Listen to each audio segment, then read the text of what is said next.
Good evening, and welcome to Boring Books for Bedtime. I hope tonight's installment provides all the boredom your busy brain needs to quiet down and let you get some sleep for once. So lie back, adjust your volume, take a nice deep breath, and off we go. Before we begin, I'd like to give a special shout out to two new Patreon subscribers, Lee Clark Zumpy and Brian Spalding. Thank you so much for your support. It's much appreciated. This evening, we're reading the Memoirs of Benjamin Franklin, written by himself, with his most interesting essays, letters, and miscellaneous writings, familiar, moral, political, economical, and philosophical, selected with care from all his published productions, and comprising whatever is most entertaining and valuable to the general reader, in 2 volumes. Entered according to Act of Congress in the year 1839 by Harper & Brothers in the Clerk's Office of the Southern District of New York. Let's begin. On the usefulness of the mathematics.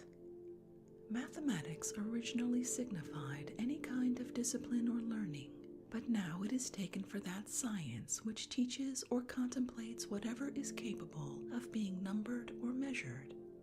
That part of the mathematics which relates to numbers only is called arithmetic, and that which is concerned about measure in general, whether length, breadth, motion, force, etc., is called geometry. As to the usefulness of arithmetic, it is well known that no business, commerce, trade, or employment whatsoever, even from the merchant to the shopkeeper, etc., can be managed and carried on without the assistance of numbers.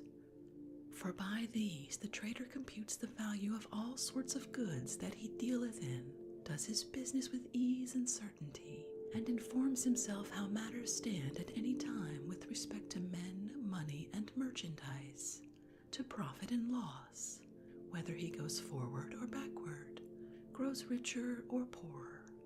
Neither is this science only useful to the merchant, but is reckoned the primum mobile, or first mover, of all mundane affairs in general, and is useful for all sorts and degrees of men, from the highest to the lowest. As to the usefulness of geometry, it is as certain that no curious art or mechanic work can either be invented, improved, or performed without its assisting principles.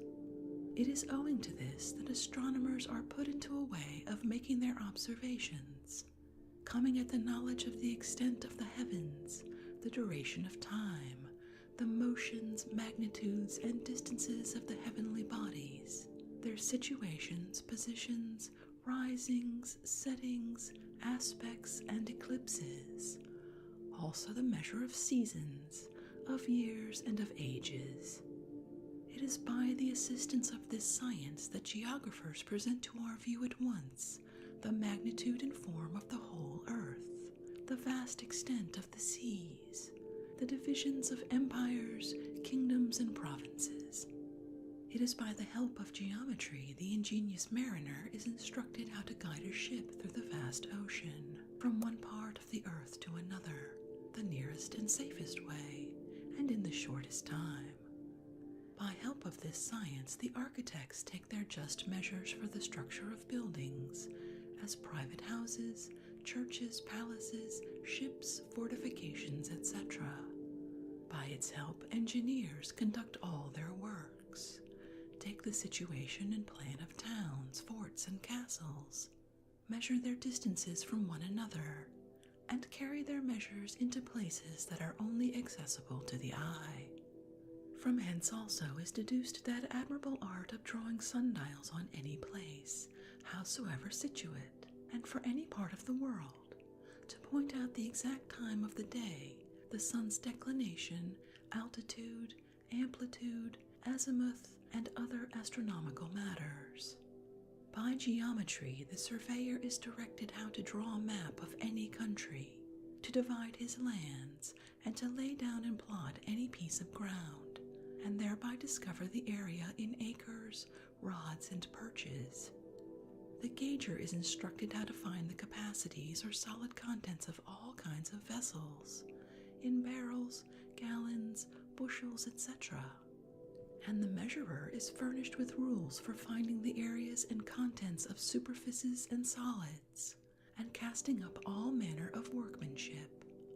All these and many more useful arts, too many to be enumerated here, wholly depend upon the aforesaid sciences, namely arithmetic and geometry. This science is descended from the infancy of the world, the inventors of which were the first propagators of humankind, as Adam, Noah, Abraham, Moses, and divers others. There has not been any science so much esteemed and honored as this of the mathematics, nor with so much industry and vigilance become the care of great men, and labored in by the potentates of the world, namely emperors, kings, princes, etc. Mathematical demonstrations are a logic of as much or more use than that commonly learned at schools, serving to a just formation of the mind, enlarging its capacity, and strengthening it so as to render the same capable of exact reasoning and discerning truth from falsehood into all occurrences, even subjects not mathematical, for which reason it is said the Egyptians, Persians, and Lacedaemonians seldom elected any new kings, but such as had some knowledge in the mathematics, imagining those who had not men of imperfect judgments and unfit to rule and govern. Though Plato's censure that those who did not understand the 117th proposition of the 13th book of Euclid's Elements ought not to be ranked among rational creatures was unreasonable and unjust, yet to give a man the character of universal learning, who is destitute of a competent knowledge in the mathematics, is no less so. The usefulness of some particular parts of the mathematics in the common affairs of human life has rendered some knowledge of them very necessary to a great part of mankind, and very convenient to all the rest, that are any way conversant beyond the limits of their own particular callings. Those whom necessity has obliged to get their bread by manual industry, where some degree of art is required to go along with it, and who have had some insight into these studies, have very often found advantages from them sufficient to reward the pains they were at in acquiring them, and whatever may have been imputed to some other studies under the notion of insignificance and loss of time, yet these, I believe, never caused repentance in any, except it was for their remissness in the prosecution of them. Philosophers do generally affirm that human knowledge to be most excellent which is conversant among the most excellent things. What science, then, can there be more noble, more excellent, more useful for men, more admirably high and demonstrative than this of the mathematics? I shall conclude with what Plato says in the 7th book of his Republic, with regard to the excellence and usefulness of geometry being to this purpose. Quote, "Dear friend, you see then that mathematics are necessary, because by the exactness of the method we get a habit of using our minds to the best advantage, and it is remarkable that, all men being capable by nature to reason and understand the sciences, the less acute, by studying this, though useless to them in every other respect, will gain this advantage, that their minds will be improved in reasoning aright, for no study employs it more, nor makes it susceptible of attention so much, and those who we find have a mind worth cultivating ought to apply themselves to this study." End quote. Queries and conjectures relating to magnetism and the theory of the earth. read in the American Philosophical Society, January 15th, 1790. To Mr. Bedoin, I received your favors by Messrs. Gore, Hilliard, and Lee, with whose conversation I was much pleased, and wished for more of it, but their stay with us was too short. Whenever you recommend any of your friends to me, you oblige me. I want to know whether your Philosophical Society received the second volume of our Transactions. I sent it, but never heard of its arriving. If it miscarried, I will send another. Has your society among its books the French work Sur les arts et les métiers? It is voluminous, well executed, and may be useful in our country. I have bequeathed them in my will, but if they have it already, I will substitute something else. Our ancient correspondence used to have something philosophical in it. As you are now free from public cares, and I expect to be so in a few months, why may we not resume that kind of correspondence? Our much regretted friend Winthrop once made me the compliment that I was good at starting game for philosophers. Let me try if I can start a little for you.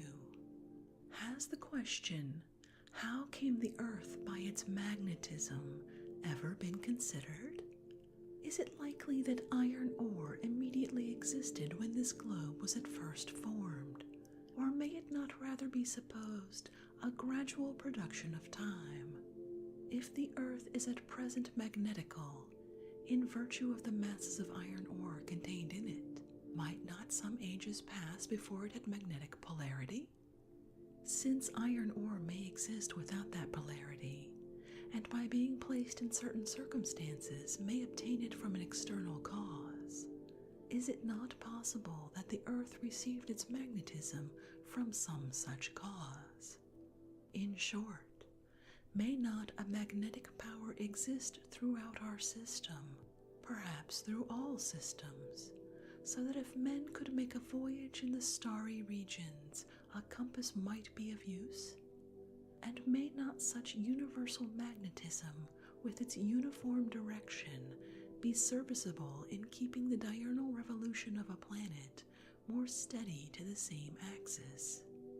Lastly, as the poles of magnets may be changed by the presence of stronger magnets, might not in ancient times the near passing of some large comet of greater magnetic power than this globe of ours have been a mean of changing its poles, and thereby wrecking and deranging its surface, placing in different regions the effect of centrifugal force, so as to raise the waters of the sea in some, while they were depressed in others? Let me add another question or two, not relating indeed to magnetism, but however to the theory of the earth. Is not the finding of great quantities of shells and bones of animals, natural to hot climates, in the cold ones of our present world, some proof that its poles have changed? Is not the supposition that the poles have been changed the easiest way of accounting for the deluge, by getting rid of the old difficulty how to dispose of its waters after it was over? Since, if the poles were again to be changed and placed in the present equator, the sea would fall there about 15 miles in height, and rise as much in the present polar regions, and the effect would be proportionable if the new poles were placed anywhere between the present and the equator. Does not the apparent wreck of the surface of this globe, thrown up into long ridges of mountains with strata in various positions, make it probable that its internal mass is a fluid, but a fluid so dense as to float the heaviest of our substances? Do we know the limit of condensation air is capable of? Supposing it to grow denser within the surface in the same proportion nearly as it does without, at what depth may it be equal in density with gold? Can we easily conceive how the strata of the earth could have been so deranged if it had not been a mere shell supported by a heavier fluid? Would not such a supposed internal fluid globe be immediately sensible of a change in the situation of the Earth's axis, alter its form, and thereby burst the shell and throw up parts of it above the rest, as if we would alter the position of the fluid contained in the shell of an egg, and place its longest diameter where the shortest now is? The shell must break, but would be much harder to break if the whole internal substance were as solid and as hard as the shell. Might not a wave, by any means raised in this supposed internal ocean of extremely dense fluid, raise in some degree as it passes the present shell of incumbent earth, and break it in some places as in earthquakes? And may not the progress of such wave and the disorders it occasions among the solids of the shell account for the rumbling sound being first heard at a distance, augmenting as it approaches and gradually dying away as it proceeds? A circumstance observed by the inhabitants of South America in their last great earthquake, that noise coming from a place some degrees north of Lima, and being traced by inquiry quite down to Buenos Aires, proceeded regularly from north to south at the rate of some leagues per minute, as I was informed by a very ingenious Peruvian whom I met with at Paris. Benjamin Franklin. To David Rittenhouse, New and Curious Theory of Light and Heat, read in the American Philosophical Society, November 20th, 1788. Universal space, as far as we know of it, seems to be filled with a subtle fluid, whose motion or vibration is called light. This fluid may possibly be the same with that which, being attracted by and entering into other more solid matter, dilutes the substance by separating the constituent particles, and so rendering some solids fluid, and maintaining the fluidity of others, of which fluid, when our bodies are totally deprived, they are said to be frozen. When they have a proper quantity, they are in health, and fit to perform all their functions. It is then called natural heat. When too much, it is called fever, and when forced into the body in too great a quantity from without, it gives pain by separating and destroying the flesh, and is then called burning, and the fluid so entering and acting is called fire. While organized bodies, animal or vegetable, are augmenting in growth, or are supplying their continual waste, is not this done by attracting and consolidating this fluid called fire, so as to form of it a part of their substance? And is it not a separation of the parts of such substance which, dissolving in solid state, sets that subtle fluid at liberty when it again makes its appearance as fire? For the power of man relative to matter seems limited to the separating or mixing the various kinds of it, or changing its form and appearance by different compositions of it, but does not extend to the making or creating new matter, or annihilating the old.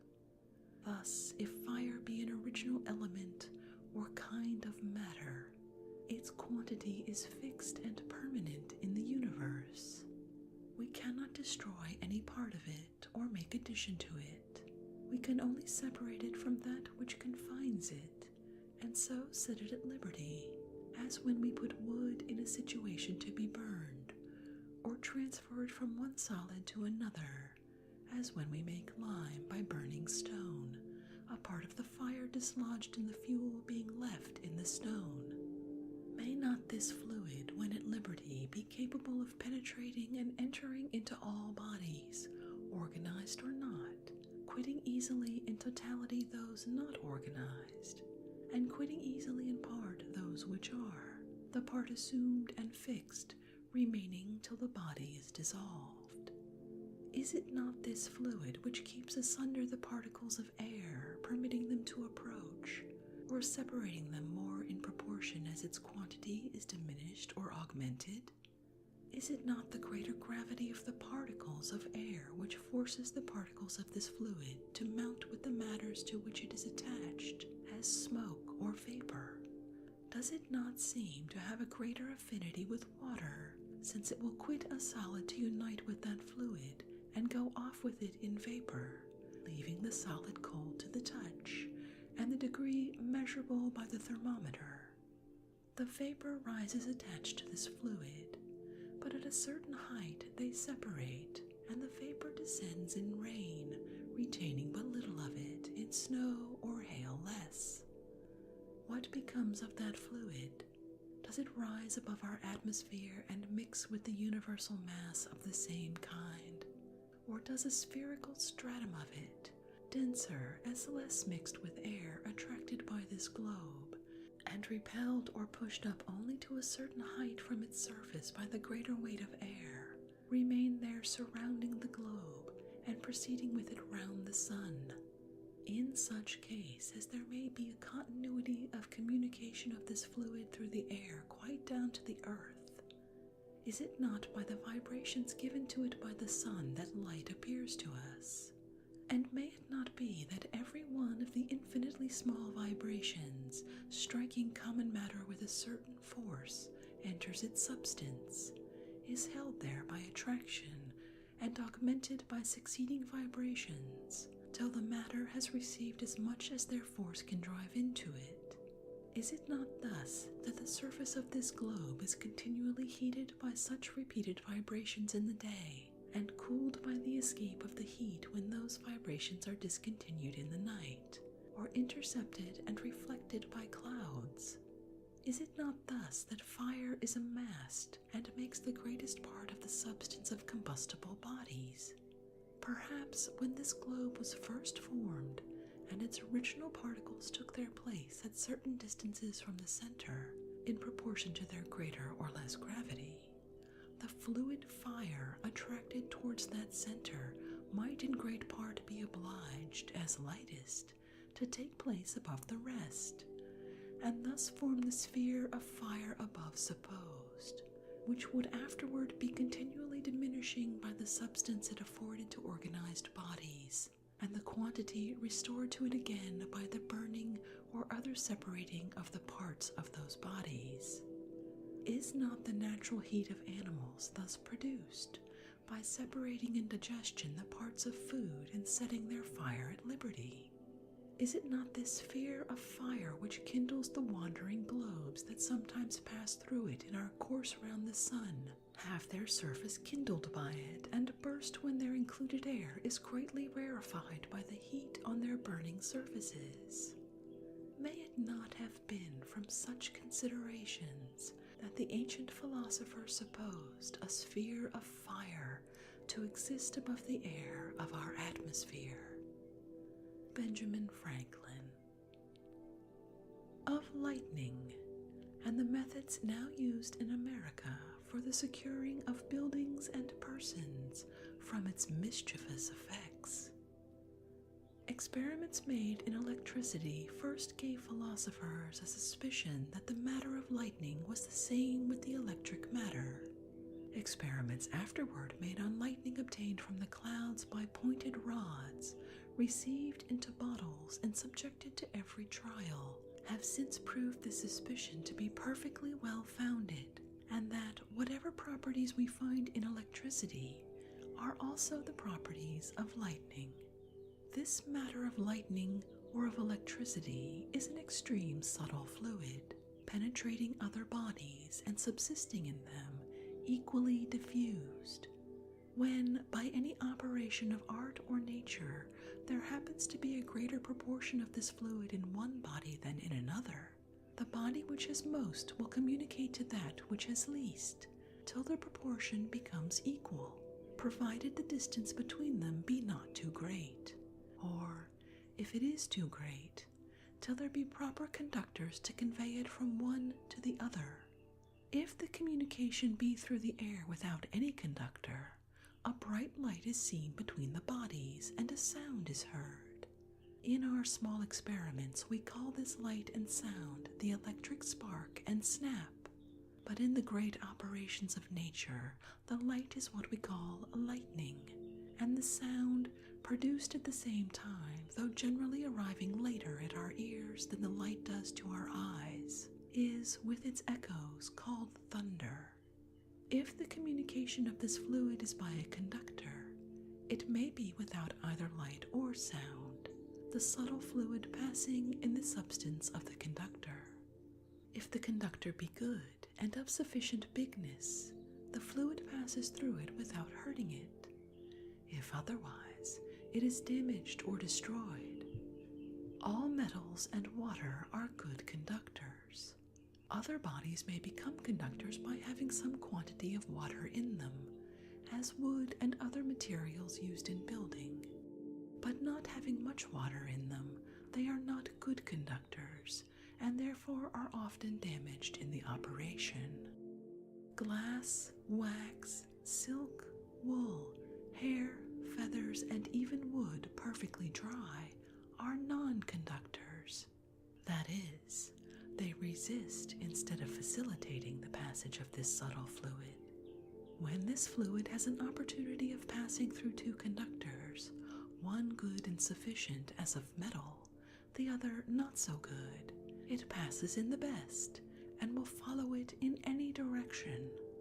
The distance at which a body charged with this fluid will discharge itself suddenly, striking through the air into another body that is not charged or not so highly charged, is different according to the quantity of the fluid, the dimensions and form of the bodies themselves, and the state of the air between them. This distance, whatever it happens to be between any two bodies, is called the striking distance, as, till they come within that distance of each other, no stroke will be made. The clouds have often more of this fluid in proportion than the earth, in which case, as soon as they come near enough, that is, within the striking distance, or meet with a conductor, the fluid quits them and strikes into the earth. A cloud fully charged with this fluid, if so high as to be beyond the striking distance from the earth, passes quietly without making noise or giving light, unless it meets with other clouds that have less. Tall trees and lofty buildings, as the towers and spires of churches, become sometimes conductors between the clouds and the earth, but not being good ones, that is, not conveying the fluid freely, they are often damaged. Buildings that have their roofs covered with lead or other metal, the spouts of metal continued from the roof into the ground to carry off the water, are never hurt by lightning, as whenever it falls on such a building, it passes in the metals and not in the walls. When other buildings happen to be within the striking distance from such clouds, the fluid passes in the walls, whether of wood, brick, or stone, quitting the walls only when it can find better conductors near them, as metal rods, bolts, and hinges of windows or doors, gilding on wainscot or frames of pictures, the silvering on the backs of looking glasses, the wires for bells, and the bodies of animals as containing watery fluids. And in passing through the house, it follows the direction of these conductors, taking as many in its way as can assist it in its passage, whether in a straight or crooked line, leaping from one to the other, if not far distant from each other, only rending the wall in the spaces where these partial good conductors are too distant from each other. An iron rod, being placed on the outside of a building, from the highest part continued down into the moist earth in any direction, straight or crooked, following the form of the roof or parts of the building, will receive the lightning at the upper end, attracting it so as to prevent it striking any other part, and affording it a good conveyance into the earth, will prevent its damaging any part of the building. A small quantity of metal is found able to conduct a great quantity of this fluid. A wire no bigger than a goose quill has been known to conduct, with safety to the building as far as the wire was continued, a quantity of lightning that did prodigious damage both above and below it. And probably larger rods are not necessary, though it is common in America to make them of half an inch, some of 3/4 or an inch diameter. The rod may be fastened to the wall, chimney, etc. with staples of iron. The lightning will not leave the rod a good conductor through those staples. It would rather, if anywhere in the walls, pass out of it into the rod to get more readily by that conductor into the earth. If the building be very large and extensive, 2 or more rods may be placed at different parts for greater security. Small ragged parts of clouds suspended in the air between the great body of clouds and the earth, like leaf gold in electrical experiments, often serve as partial conductors for the lightning, which proceeds from one of them to another, and by their help comes within the striking distance to the earth or a building. It therefore strikes through those conductors a building that would otherwise be out of the striking distance. Long sharp points communicating with the earth, and presented to such parts of clouds, drawing silently from them the fluid they are charged with, they are then attracted to the cloud, and may leave the distance so great as to be beyond the reach of striking. It is therefore that we elevate the upper end of the rod 6 or 8 feet above the highest part of the building, tapering it gradually to a fine sharp point, which is gilt to prevent its rusting. Thus the pointed rod either prevents the stroke from the cloud, or, if a stroke is made, conducts it to the earth with safety to the building. The lower end of the rod should enter the earth so deep as to come at the moist part, perhaps 2 or 3 feet, and if bent when under the surface so as to go in a horizontal line 6 or 8 feet from the wall, and then bent again downward 3 or 4 feet, it will prevent damage to any of the stones of the foundation. A person apprehensive of danger from lightning, happening during the time of thunder to be in a house not so secured, will do well to avoid sitting near the chimney, near a looking glass, or any gilt pictures or wainscot.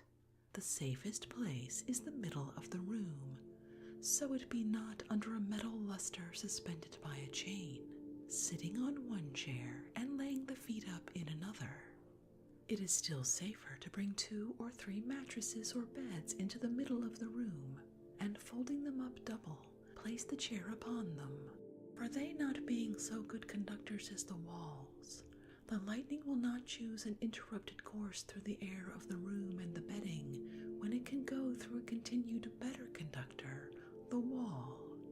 But where it can be had, a hammock or swinging bed, suspended by silk cords equally distant from the walls on every side, and from the ceiling and floor above and below, affords the safest situation a person can have in any room whatever, and what indeed may be deemed quite free from danger of any stroke of lightning. Benjamin Franklin, Paris, September 1767. To Peter Collinson, London, Electrical Kite, Philadelphia, October 16th, 1752. As frequent mention is made in public papers from Europe of the success of the Philadelphia experiment for drawing the electric fire from clouds by means of pointed rods of iron erected on high buildings, etc., it may be agreeable to the curious to be informed that the same experiment has succeeded in Philadelphia, though made in a different and more easy manner, which is as follows. Make a small cross of 2 light strips of cedar, the arms so long as to reach to the 4 corners of a large, thin silk handkerchief when extended.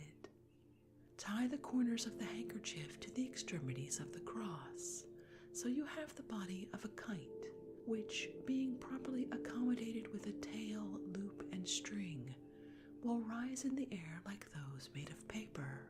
But this This, being of silk, is fitter to bear the wet and wind of a thunder gust without tearing. To the top of the upright stick of the cross is to be fixed with a very sharp-pointed wire, rising a foot or more above the wood. To the end of the twine next to the hand is to be tied a silk ribbon, and where the silk and twine join, a key may be fastened. This kite is to be raised when a thunder gust appears to be coming on, and the person who holds the string must stand within a door or window or under some cover, so that the silk ribbon may not be wet. And care must be taken that the twine does not touch the frame of the door or window. As soon as any of the thunderclouds come over the kite, the pointed wire will draw the electric fire from them, and the kite with all the twine will be electrified, and the loose filaments of the twine will stand out every way and be attracted by an approaching finger. And when the rain has wetted the kite and twine so that it can conduct the electric fire freely, you will find it stream out plentifully from the key on the approach of your knuckle.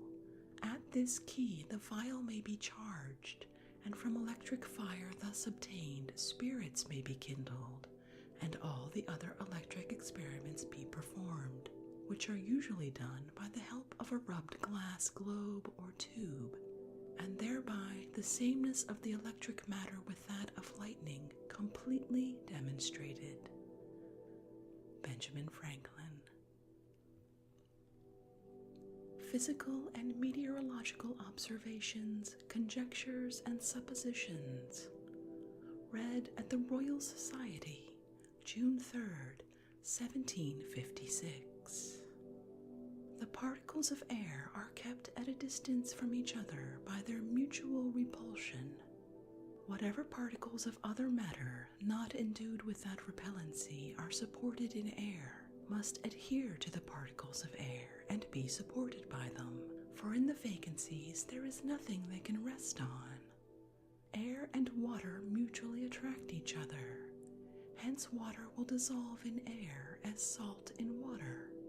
The specific gravity of matter is not altered by dividing the matter, though the superficies be increased.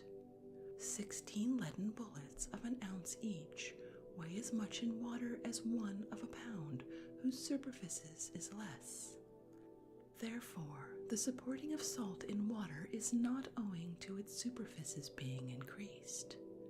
A lump of salt, though laid at rest at the bottom of a vessel of water, will dissolve therein, and its parts move every way, till equally diffused in the water. Therefore, there is a mutual attraction between water and salt. Every particle of water assumes as many of salt as can adhere to it.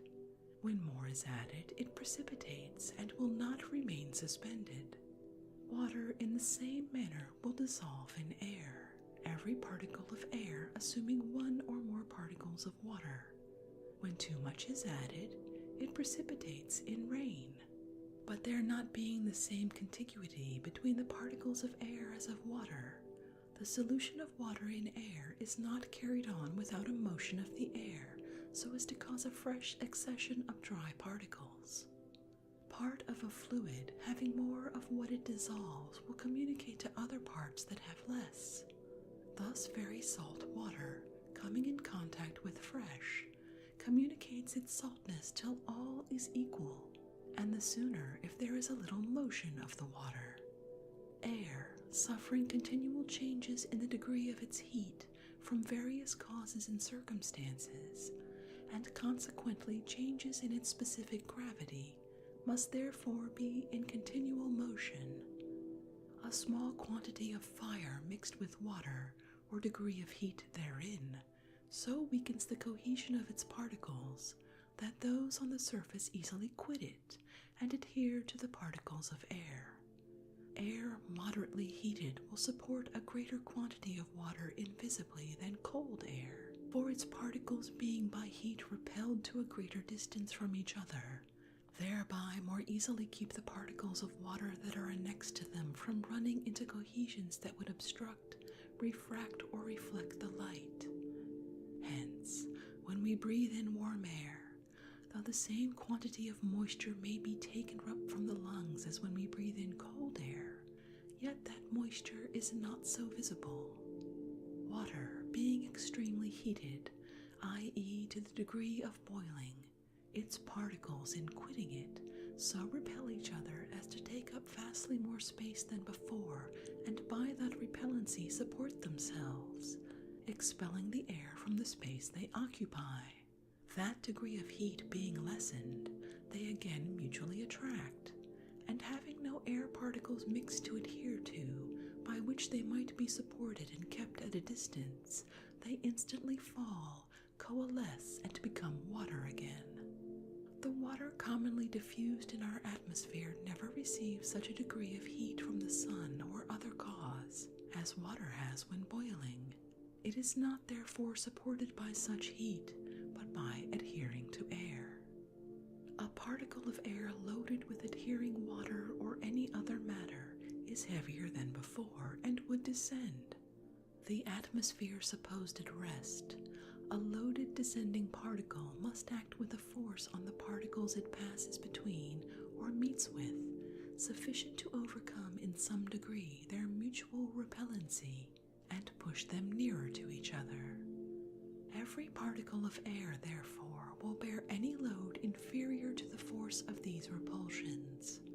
Hence the support of fogs, mists, and clouds. Very warm air, clear, though supporting a very great quantity of moisture, will grow turbid and cloudy on the mixture of colder air, as foggy, turbid air will grow clear by warming. Thus the sun, shining on a morning fog, dissipates it. Clouds are seen to waste in a sunshiny day, but cold condenses and renders visible the vapor. A tankard or decanter filled with cold water will condense the moisture of warm, clear air on its outside, where it becomes visible as dew, coalesces into drops, descends in little streams. The sun heats the air of our atmosphere most near the surface of the earth, for there, besides the direct rays, there are many reflections. Moreover, the earth itself, being heated, communicates of its heat to the neighboring air. The higher regions, having only the direct rays of the sun passing through them, are comparatively very cold. Hence the cold air on the tops of mountains, and snow on some of them all the year, even in the torrid zone, hence hail in the summer. If the atmosphere were, all of it both above and below, always of the same temper as to cold or heat, then the upper air would always be rarer than the lower, because the pressure on it is less, consequently lighter, and therefore would keep its place. But the upper air may be more condensed by cold than the lower air by pressure, the lower more expanded by heat than the upper for want of pressure. In such case, the upper air will become the heavier, the lower the lighter. The lower region of air being heated and expanded heaves up and supports for some time the colder, heavier air above, and will continue to support it while the equilibrium is kept. Thus water is supported in an inverted open glass, while the equilibrium is maintained by the equal pressure upward of the air below. But the equilibrium by any means breaking, the water descends on the heavier side, and the air rises into its place. The lifted, heavy, cold air over a heated country becoming by any means unequally supported or unequal in its weight, the heaviest part descends first, and the rest follows impetuously. Hence gusts after heats, and hurricanes in hot climates. Hence the air of gusts and hurricanes is cold, though in hot climates and seasons, it coming from above. The cold air descending from above, as it penetrates our warm region full of watery particles, condenses them, renders them visible, forms a cloud thick and dark, overcasting sometimes at once large and extensive, sometimes when seen at a distance, small at first, gradually increasing. the cold edge or surface of the cloud condensing the vapors next to it, which form smaller clouds that join it, increase its bulk. It descends with the wind and its acquired weight, draws nearer the earth, grows denser with continual additions of water, and discharges heavy showers. Small black clouds thus appearing in a clear sky in hot climates portend storms, and warn seamen to hand their sails. The earth turning on its axis in about 24 hours, the equatorial parts must move about 15 miles in each minute. In northern and southern latitudes, this motion is gradually less to the poles, and they're nothing. If there was a general calm over the face of the globe, it must be by the air's moving in every part as fast as the earth or sea it covers. The air under the equator and between the tropics being constantly heated and rarefied by the sun rises.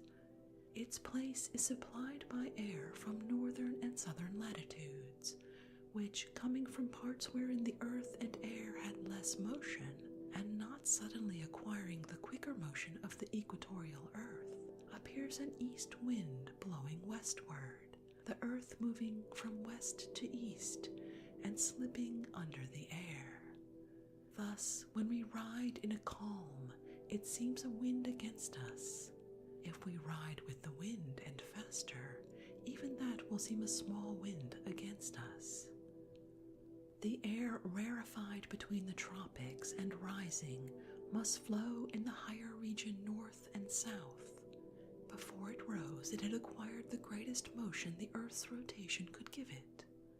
It retains some degree of this motion, and descending in higher latitudes, where the earth's motion is less, will appear a westerly wind, yet tending towards the equatorial parts, to supply the vacancy occasioned by the air of the lower regions flowing thitherward. Hence our general cold winds are about northwest, our summer cold gusts the same. The air in sultry weather, though not cloudy, has a kind of haziness in it, which makes objects at a distance appear dull and indistinct. This haziness is occasioned by the great quantity of moisture equally diffused in that air. When, by the cold wind blowing down among it, it is condensed into clouds and falls in rain, the air becomes purer and clearer. Hence, after gusts, distant objects appear distinct, their figures sharply terminated. Extreme cold winds congeal the surface of the earth by carrying off its fire. Warm winds afterward blowing out over the frozen surface will be chilled by it.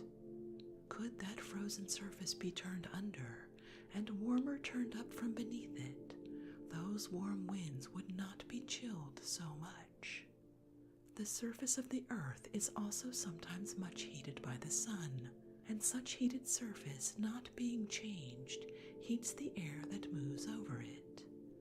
Seas, lakes, and great bodies of water agitated by the winds continually change surfaces. The cold surface in winter is turned under by the rolling of the waves, and a warmer turned up. In summer, the warm is turned under and colder turned up, hence the more equal temper of seawater and the air over it.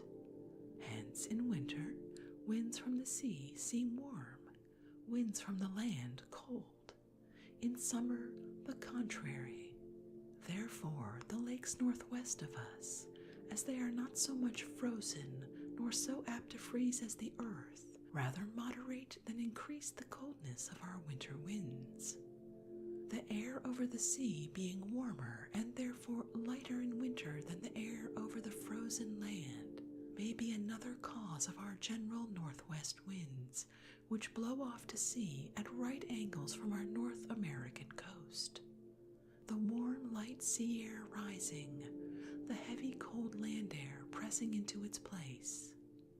Heavy fluids descending frequently form eddies or whirlpools, as is seen in a funnel where the water acquires a circular motion, receding every way from a center and leaving a vacancy in the middle, greatest above and lessening downward, like a speaking trumpet, its big end upward. Air descending or ascending may form the same kind of eddies or whirlings, the parts of air acquiring a circular motion and receding from the middle of the circle by a centrifugal force and leaving there a vacancy, if descending, greatest above and lessening downward, if ascending, greatest below and lessening upward, like a speaking trumpet standing its big end on the ground. When the air descends with a violence in some places, it may rise with equal violence in others and form both kinds of whirlwinds. The air, in its whirling motion, receding every way from the center or axis of the trumpet, leaves there a vacuum which cannot be filled through the sides, the whirling air as an arch preventing. It must then press in at the open ends. The greatest pressure inward must be at the lower end, the greatest weight of the surrounding atmosphere being there. The air entering rises within and carries up dust, leaves, and even heavier bodies that happen in its way as the eddy or whirl passes over land. If it passes over water, the weight of the surrounding atmosphere forces up the water into the vacuity, part of which by degrees joins with the whirling air, and adding weight and receiving accelerated motion, recedes farther from the center or axis of the trump as the pressure lessens, and at last, as the trump widens, is broken into small particles and so united with air as to be supported by it, and become black clouds at the top of the trump. Thus these eddies may be whirlwinds at land, waterspouts at sea. A body of water so raised may be suddenly let fall, when the motion, etc., has not strength to support it, or the whirling arch is broken so as to admit the air. Falling in the sea, it is harmless unless ships happen under it, and if in the progressive motion of the whirl it has moved from the sea over the land and then breaks, sudden, violent, and mischievous torrents are the consequences. And with that, I think we'll end this evening's reading from the Memoirs of Benjamin Franklin, written by himself. These few selections barely touch on the number of topics covered in these volumes. What a marvelously curious mind he had. I'd also like to let you know that our first exclusive reading for patrons is now up on our Patreon account.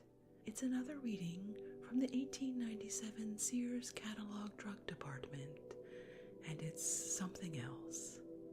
Just go to www.patreon.com/boringbookspod to find out how you can support this podcast and get exclusive perks. If you'd like to connect or suggest a boring book you'd like to hear read, the best place to catch me is on Twitter @boringbookspod. I'd really love to hear from you. Thank you so much for joining me this evening. Until our next boring book,